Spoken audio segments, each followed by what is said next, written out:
me know when you're ready. Alright, But guys, try not to talk as I do this. Alright guys, quiet. Because the reason we record this is so we can have there'll be plenty of time for questions later, but don't talk as I'm doing this so we can all get back to us and, you know, and kind of just have a better like way to reach back. Anyway, this is your basic hydronics heating system. But in this case, we're going to talk about a snow melt system or any kind of a system that's filled with glycol. That's what this is going to be all about. It's about purging out air out of the system that's filled with glycol. So, some basics. Any system that you're going to have is going to have source of heating or cooling. Cooling if it's a chiller system, which we probably will be getting into as well. These clamps are going to represent that. This could be either your boiler or your chiller. You're going to have a circulator, something that's going to circulate the liquid throughout the system, which is this part right here. And then whenever you have tubes, you're going to have a manifold. You're going to have a supply manifold. This is marked with red, and a return manifold marked typically with blue. Each one of these manifolds have a temperature gauge on it, a valve that isolates the manifold from the heating part or the cooling part.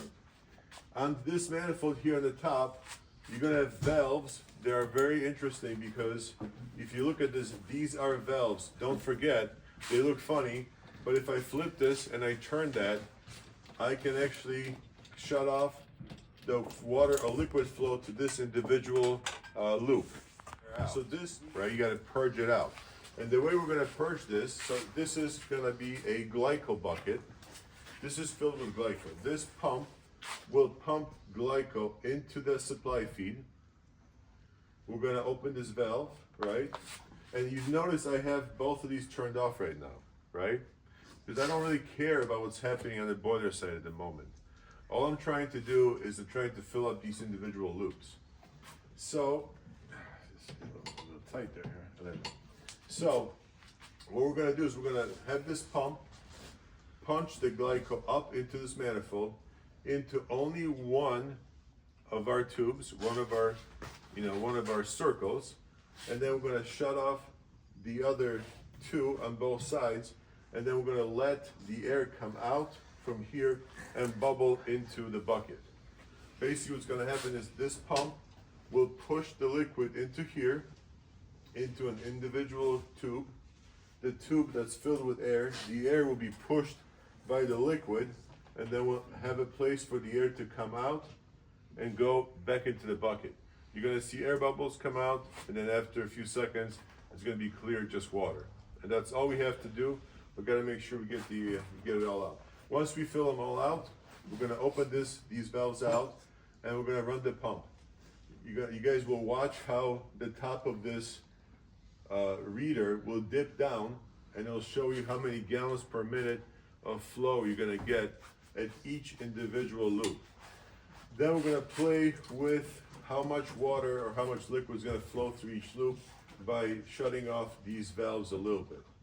After all that, we're going to open everything up, and we're going to use our CO2 tank to freeze that pipe as the system is running. First, to see if you can actually freeze and stop the flow while the system is running. You shouldn't be able to. It's really difficult to freeze moving water. That's why rivers freeze last and lakes freeze first, right? Either way, you're going to also measure the temperature of each individual loop to make sure that you have flow. And that's the only way to do that is you can check with your temperature meter to see if there's flow happening.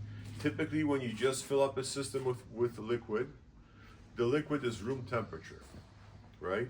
So I call it about 65 to 70 degrees. When you turn on the pump, first thing that's going to happen is you're going to get cold water coming back from the field, especially if it's outside. You're going to watch the temperature drop on your thermometer to maybe 50, maybe 40. If the boiler is running, that temperature will start slowly increasing until you get to the point where you have about a 20 to 40 degree delta T or temperature difference from what's coming in and what's coming out. So, and that's how you know individually if they're running. As a matter of fact, a lot of times if you do a flush out of the system, if you don't know if things are running right, turn off all but one loop and run it at one time by itself and see what happens with the temperature. The temperature will tell you a lot. It'll tell you if you have really good circulation. It'll tell you if it's a long loop too. You can even figure that out with this because it'll tell you how many gallons per minute are moving, how long it takes for the temperature to change. So sometimes if you don't know, right, Sergio, if you have a large field, you don't know how long it is, you can actually do some math and figure out how many, roughly how many feet are out there. So that's it for the video. Now we're gonna do this. This is just something, we don't have to. We could, but we don't have to. We're all just, it's enough, it doesn't matter. Okay, so we got this open. Okay, you guys wanna pop on here, you can see the water. I want everybody to see this too, by the way. The guys who've never seen it, you've seen it, but guys who've never seen it, one by one. First we're gonna do a short one, and Oleg, you see the burps? Right? So I'll keep it going. You guys keep watching. I'm gonna shut this off. There'll be for a second no flow, and then we're gonna go for the longer one. You're gonna see it burp up. You see it burp? Damian, get there. He's eating lunch. Damian! Damian, get over here. 4-year-long problem with this, or 3-year-long problem with this, right? Every winter was an issue. Yeah. So look, Because everyone's been there. every electric heater from Unico is going to have this setup. And Tom and I learned this like a couple of years ago, but I forgot. Because if you don't transfer information, you forget. That's why I want you guys to listen to this. Look at this right here. This is like a bar, right? That you have 3 different circuit breakers. You have a 50 amp circuit breaker that feeds 2 individual 5 kW electric heaters. There's a 25 amp circuit breaker that feeds a third 5 kW heater. And then you have another circuit breaker here that will allow you to feed your Unico from here if you want. That's pretty cool. You don't have to feed your Unico from here. You can have a separate power source, which is what we have there. But you can also feed it from here. Now look at this here. This right here, this little like strip, which kind of resembles a fork, gives you different options. This will blow your mind. See this? This comes out and you can place it in different spots. If you want 100% feed to your electric heater, meaning you're gonna have a 70 or 80 amp power source, you put it into these lugs, and then they will connect to the top 2 circuit breakers, which will be a 50 amp circuit breaker and a 25 amp, and that will do all 3 strips of the electric heat. If you want, you can move this down here, and then you can power up this 50 amp strips, the 2 strips 50 amp breaker separately, and then you can put up another 30 amp feed here. They'll feed that 25 amp strip and your Unico air handler. So what was going on there is we only had the top 2 lugs connected. Arik went there and connected it. Arik used to work with us. And we were getting 50 amp to the system. Now there was another problem with it. One of the wires broke, and we were only getting 5 kW. 5 kW is a third of the heat. This woman's house was at 50 degrees. Sergio went there on Sunday with where's Jeff? Sunday night with Jeff. Jeff over there, yeah. And they at least they fixed that. Now, but they also figured out that we had a 70 amp power feed, so we could be feeding all of these, meaning all three heaters could be engaged. Yeah. And they had to go back and basically just relocate this fork from bottom to top. Does It was always there. I mean, does it come installed at the bottom, or It comes installed like this in the bottom. Okay. Oh, it comes on the bottom. And so if it's for heating only, then we always have to move it to the top. If we want to use all 3 heating strips, then yes. Especially if we want to give it one power source. Now, if you have different power sources, you don't have to. But you have to remember that these values matter. So something that's 50 amps requires a power feed that's greater than 50 amps. You can't bring in here a 40 amp, you can't bring an 8 wire here and turn this on. You know why? Because this wire will burn. It will burn. This will not turn off. So don't forget, this is really important. And this is very, very scary because nothing's gonna. And just remember, it's someone's house. You could be burning. If you have a 50 amp protection on your feed to the electric heater, and you supply the power to it with too small of a wire, when this conductive heater will start drawing energy, it does not have a clue that you undersized the wire, and the protection that's here, the 50 amp, only protects from here to the circuit. But if you're drawing 50 amps coming from back here, and your wire is rated for 40 amps, the wire burns, and the house burns. So, number eight wire. Like disconnect before that. So, Like 40 amp disconnect. so box. if you have a 40 amp disconnect back here, then yeah, that disconnect will pop. But then your heater won't work. Because this heater needs more than 40 amps. It's got a 50 amp breaker, and it probably goes to about well, it's very simple. Just remember, every 10 kilowatts is 20 amps. Every 10 kilowatts? It's 20 amps. It's very simple. Who's got a calculator? Eric, whip out the calculator. Everyone's got a calculator. 10,000 divided by 240. What do you get? What? 1,000? 10,000. 10,000 is 10 kW, right? 10 kilowatts. 41.6. Okay. Yeah, So I it's had it really wrong. tall, yeah. So every 5 kW is 20 amps. I'm sorry, guys. So you know how we came up with this number? It's Watt's law. Watts equals volts times amps. Power used equals electrical potential times electrical current, flow of electricity. So each one, so a 5 kW draws 20 amps. A little bit more actually, right? What was the number that you had? You had 41. 41. So this will draw 41 amps. So that one as in only the first breaker? The first breaker that's But then ready if for we're using 50. if we're using all three of them, Then what do we get then? I don't know, that's what I was asking you. No, you tell me. So the first one requires 40 or 41, Yeah, draws 41 amps. and then the other two are half of that, right? This one's 25 amps, but they're all 5 kW. Each one is the same Would you heater. need 80 or no? No, because there's 3 here, not 8, not 4. Every 5 is 20. Every 5 kW is 20 amps. I'm confused. You see, there's 3 heaters. Yeah. Every one of them is 5 kilowatts. Okay. Every one draws 20 amps. The top circuit so breaker we just feeds need 2 of them. 60. Okay. That's right. Got it. But not 60, more than 60, right? Well, to be safe, 63. So it draws but 63 to amps. be safe, You need 70 amp protection. 70 amp protection. Okay. You really need 80, but 70 is okay. We know. You know how we know? It's being tested as we speak. House is being burned as we speak. Well, no. So just remember, having a bigger wire and lower protection breaker is always okay.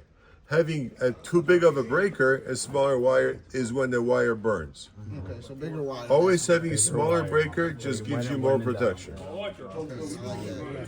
Bigger the better. Okay, Look at it. look inside here. And you know what? Things to know how to figure out what's working or not. Now, I was gonna rig up to power this up, but I don't know if I should. The more I think about it, I think I just showed this to you guys. You know? I like power. You know me. I know you. That's what I'm saying. Yeah. Anyway, just remember, guys, when you have an electric heater, the only way to know if it's working, Juanito, how do you know if it's working? Checking amps. Checking amps. Checking amps and then checking 240. That's right. So, hey, give us your. Get up here to the front. Give us your experience. Oh, yeah. Now let's see what's funny. Tell us how it is that you missed the diagnosis that he had to go. Listen, you guys. Listen. This is what happens when you fuck up. Some guys got to be out there on Sunday night. Shame. That's what happens when you fuck up during the day. There's some guy Sunday night in someone's house, and it's not some stranger. It's one of us. It used to be me only. Then we started being everybody rotated in, called me and Sergio, and then it grew to everyone. And the reason, guys, I have the installers on call all the time, is so you can understand it.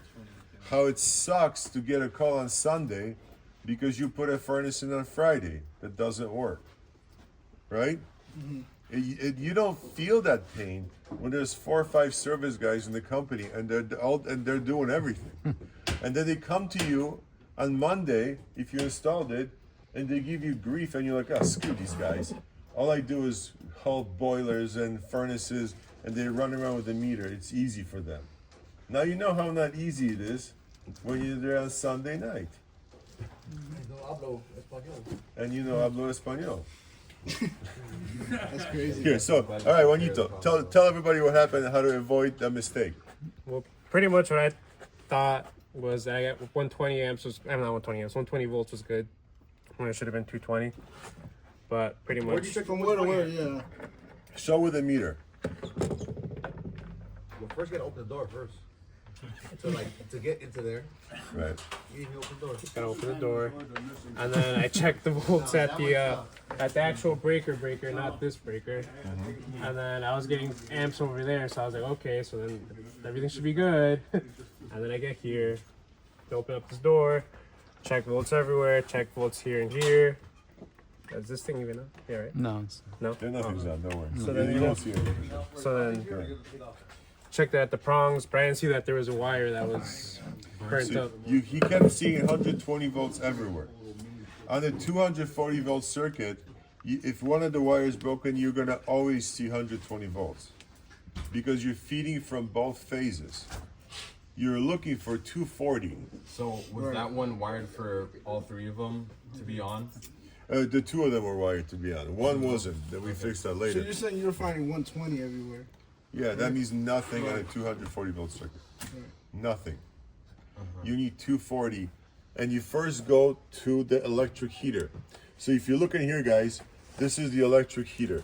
So this is one side of it, and this is the other. So when you have a problem with electric heat, first thing you put your meter here, and you go for, do I have 240 here? You will always have 120. If its wire is broken, no, you'll have 120 from either side. Unless it's, you will. What if the breakers burn upstairs?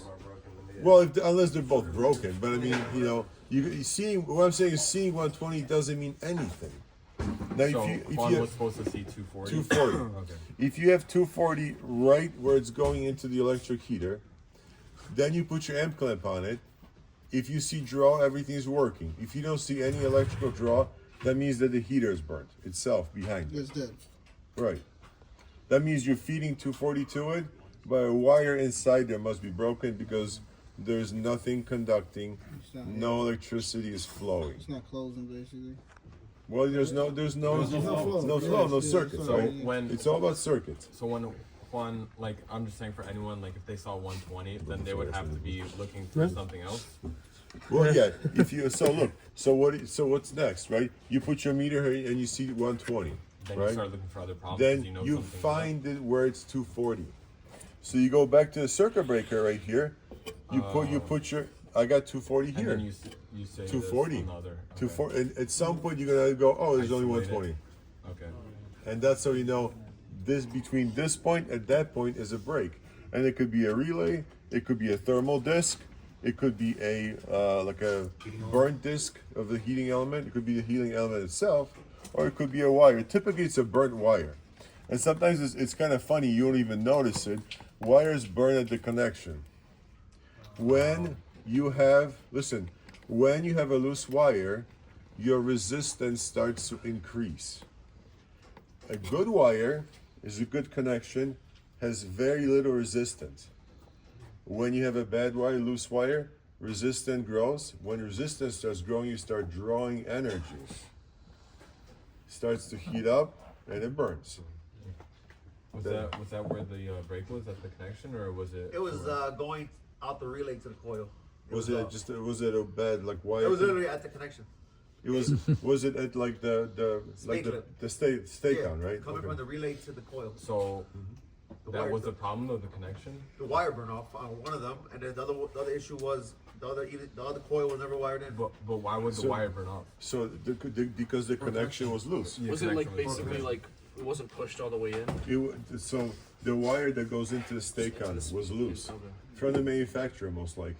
They just didn't crimp it right. We went to the. This is what would cause her like bill to keep you going so high. She kept. Well, going, the bill's high because conductive electricity is expensive to run. So I don't know. that's the people always complain. By the way, these systems are 100% energy efficient, but they're extremely expensive to run. 100% of energy put into a conductive heater is used for your heat, but it's very expensive to make this work. That's why people buy heat pumps, because heat pumps are 4 to 6 times more energy efficient to provide the heat, depending on the outdoor temperature. But yeah, as soon as it gets to below 30s, Depending on the outdoor Yeah, not then temperature. working. yeah. Right. Depending on the outdoor temperature is a big I think I know what customer you guys are talking about. You were there too, dude. Yeah, Everybody was there. Literally everybody was there. Hey, don't Guys. ask questions, or I'll see you in 2 months. Yeah. So I'll Oh be my gone God, for 2 don't mind months. me, Mark. Heating season will be over.